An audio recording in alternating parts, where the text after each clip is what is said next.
ನಮಸ್ಕಾರ. ಇವತ್ತು ನಮ್ಮ ರಾಜ್ಯದಲ್ಲಿ ಡಿಜಿಟಲ್ ವಿಸಿಟಿಂಗ್ ಕಾರ್ಡ್ ಕೊಟ್ಟು ಮತಾಂತರ ಮಾಡುವಂಥ ಕುತಂತ್ರ ನಡೀತಾ ಇದೆ.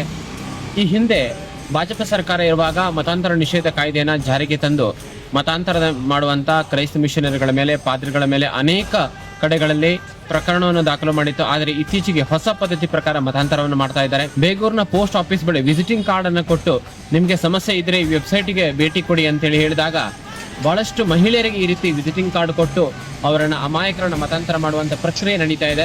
ಆ ವಿಸಿಟಿಂಗ್ ಕಾರ್ಡಲ್ಲಿ JW.org ಅಂತೇಳಿ ಒಂದು ಕ್ರೈಸ್ತ ಮಿಷನರಿ ವೆಬ್ಸೈಟ್ ಇದೆ. ಆ ವೆಬ್ಸೈಟಲ್ಲಿ ಸ್ವರ್ಗದಲ್ಲಿ ದೇವರ ರಾಜ್ಯ ಸ್ಥಾಪನೆ ಆಗಿದೆ, ಅದಕ್ಕೆ ಯೇಸು ಕ್ರಿಸ್ತ ನಾಯಕ ಇದ್ದಾನೆ, ಅವನು ನಿಮ್ಮೆಲ್ಲ ಸಮಸ್ಯೆಗಳನ್ನು ದೂರ ಮಾಡ್ತಾನೆ, ಎಲ್ಲ ಸಮಸ್ಯೆಗಳಿಗೆ ಅವನೇ ಪರಿಹಾರವನ್ನು ಕೊಡ್ತಾನೆ, ಅವನಿಗೆ ಪ್ರಾರ್ಥನೆಯನ್ನು ಮಾಡಿ ಅದೇ ರೀತಿಯಲ್ಲಿ ಎಲ್ಲ ಫಾಲ್ಸ್ ರಿಲಿಜನ್ ಅನ್ನು ನಾಶ ಮಾಡ್ತಾನೆ, ನಿಮಗೆ ರೋಗಗಳಿಗೆ ಗುಣಪಡಿಸ್ತಾನೆ, ಅವನಿಗೆ ಪ್ರಾರ್ಥನೆ ಮಾಡಿದ್ರೆ ನಿಮಗೆ ನೌಕರಿ ಸಿಗತ್ತೆ, ಶಿಕ್ಷಣ ಸಿಗತ್ತೆ, ನಿಮ್ಮ ಆರೋಗ್ಯ ಸಮಸ್ಯೆ ಪರಿಹಾರ ಆಗತ್ತೆ. ಹೀಗೆ ಅವರನ್ನ ಮೋಸದಿಂದ ವಂಚನೆ ಮಾಡಿ ಕ್ರೈಸ್ತ ಮತಕ್ಕೆ ಮತಾಂತರ ಮಾಡುವಂತ ಮತ್ತು ಹಿಂದೂ ಧರ್ಮದ ಬಗ್ಗೆ ತಪ್ಪು ಮಾಹಿತಿ ಇರುವಂತ ವೆಬ್ಸೈಟ್ ಅನ್ನ ಪ್ರಚಾರ ಮಾಡಿ ಆ ಮೂಲಕ ಮತಾಂತರ ಮಾಡುವಂತ ಕುತಂತ್ರ ನಡೀತಾ ಇದೆ. ಇದು ಕರ್ನಾಟಕ ರಾಜ್ಯದ ಮತಾಂತರ ನಿಷೇಧ ಕಾಯ್ದೆಯಲ್ಲಿ ಗಂಭೀರ ಅಪರಾಧ ಇದೆ. ರಾಜ್ಯ ಸರ್ಕಾರ ಇದರ ಮೇಲೆ ಕ್ರಮವನ್ನು ತೆಗೆದುಕೊಳ್ಬೇಕು. ಆಂಟಿ ಸೂಪರ್ಸ್ಟಿಷಿಯಸ್ ಆಕ್ಟ್ ಇರುವಾಗ್ಲೂ ಸಹ ಈ ತರ ನಡೀತಾ ಇದೆ. ಹಾಗಾಗಿ ಗಂಭೀರ ಅಪರಾಧ ಇದೆ. ಇದರ ಮೇಲೆ ರಾಜ್ಯ ಸರ್ಕಾರ ಕ್ರಮ ಕೈಗೊಳ್ಳಬೇಕು ಹೇಳೋ ಆಗ್ರಹವನ್ನ ಹಿಂದೂ ಜನಜಾಗೃತಿ ಸಮಿತಿಯು ಮಾಡ್ತಾ ಇದೆ.